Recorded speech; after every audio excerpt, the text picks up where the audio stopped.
Le temps de la vendange est en train de s'achever. Il a même commencé beaucoup plus tôt que les années précédentes en raison des conditions climatiques.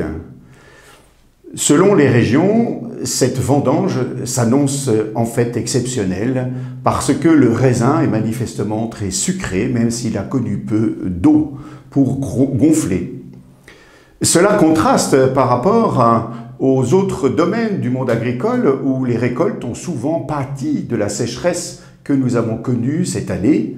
Et nous pouvons nous réjouir pour ceux qui ainsi produisent par la vendange le vin qui fait partie des éléments culturels de la France. Je sais bien que le vin a aujourd'hui mauvaise réputation car il est alcoolisé, mais pour celui qui sait en consommer avec modération, il y a toujours dans le vin quelque chose d'un peu mystérieux.